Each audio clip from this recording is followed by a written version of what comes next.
Welcome everybody to the B Word. I'm Steve Lee, the lead of Square Crypto, and I'm here today to moderate a discussion about Bitcoin that will span from what makes it special to the its relationship with energy, the community ethos, and the future of Bitcoin. I'm joined by three special guests. The first is Kathy Wood, founder, CEO, and CIO of ARK Invest. Next is Elon Musk, techno king of Tesla and chief engineer of SpaceX. And finally, Jack Dorsey, CEO of Square and CEO of Twitter. So we have a lot to talk about today. So what's influenced your views on Bitcoin? Well, I've thought about money for quite a while, obviously since the PayPal days. And then the companies that did that, X.com, which I created, and Confinity, which Peter Thiel, Max Levchin, Luke Howry, and others created. When we combined the companies and made PayPal. So I've been thinking about money for a long time. And really, I think it's best to think of money as an information system, primarily an information system for labor allocation. For practical purposes, it exists in a series of heterogeneous databases, like very different databases in bank mainframes around the world. It moves quite slowly in reality. It seems to move fast sometimes, and it does with PayPal, which is real time. But the vast majority of the systems out there are batch processing. So the actual reconciliation may take 1 to 5 business days, sometimes longer.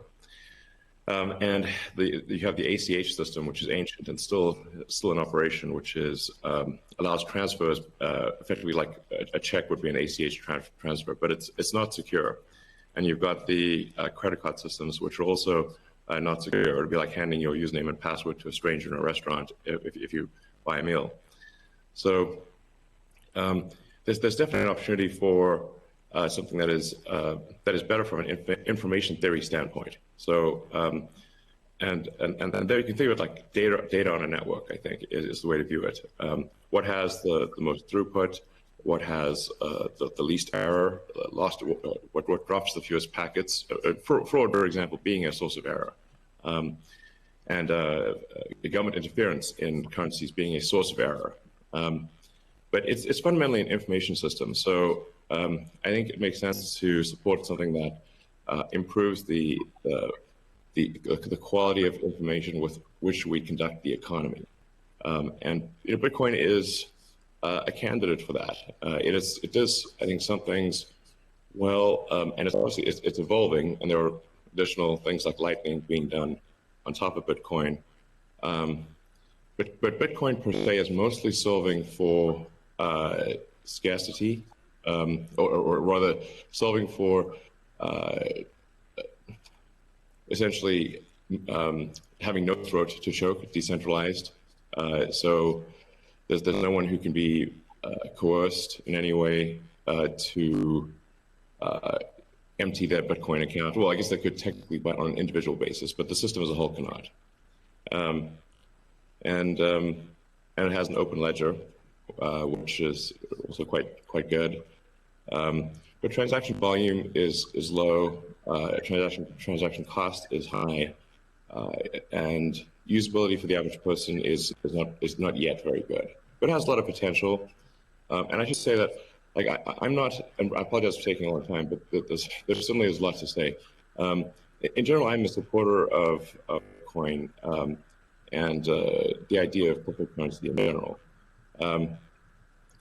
But as I've said publicly, we do need to watch out for crypto taking, especially Bitcoin, using proof of work to maybe use energy that's maybe a bit too much and not necessarily good for the environment. So, but on balance, I support Bitcoin, and I'm not an investor. The only publicly traded stock I own is Tesla, and the only significant thing I own outside of Tesla is my SpaceX stock that helped create both companies. So, but apart from that, I do own Bitcoin, and Tesla owns Bitcoin, SpaceX owns Bitcoin, and then I do personally own a bit of Ethereum and Dogecoin, of course. So. Okay, great, thank you. And we'll get into some of the to be protected, and we need to do whatever we can to help that thrive as well. Elon, I'm curious your opinion on this. You mentioned earlier about Bitcoin's throughput or the importance of throughput, maybe some concerns around Bitcoin. Can you speak? Do you think Bitcoin can become peer-to-peer cash? Well, Bitcoin does have a fundamental scarcity limit at the base layer that's designed in.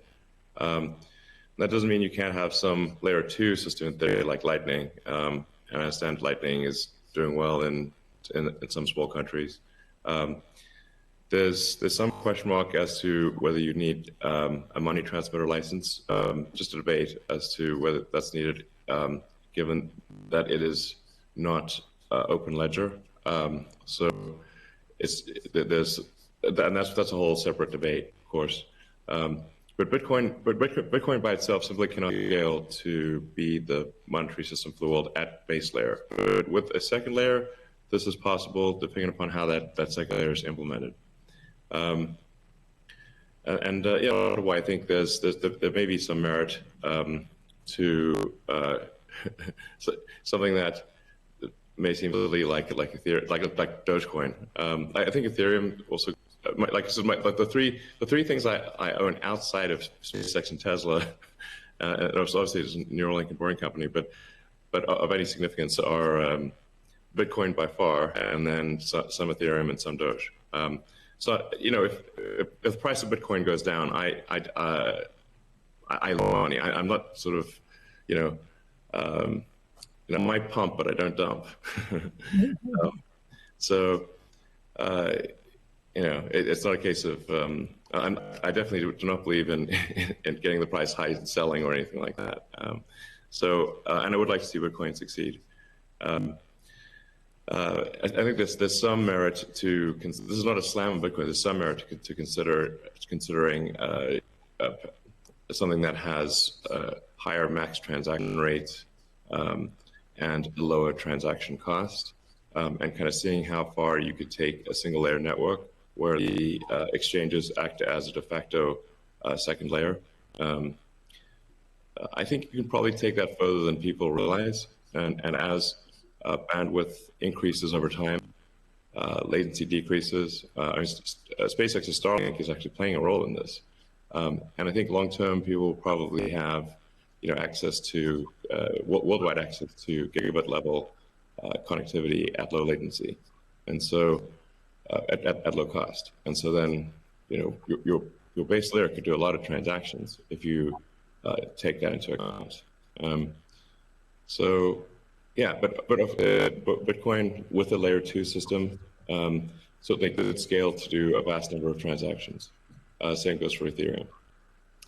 Question about the scaling at the layer 1.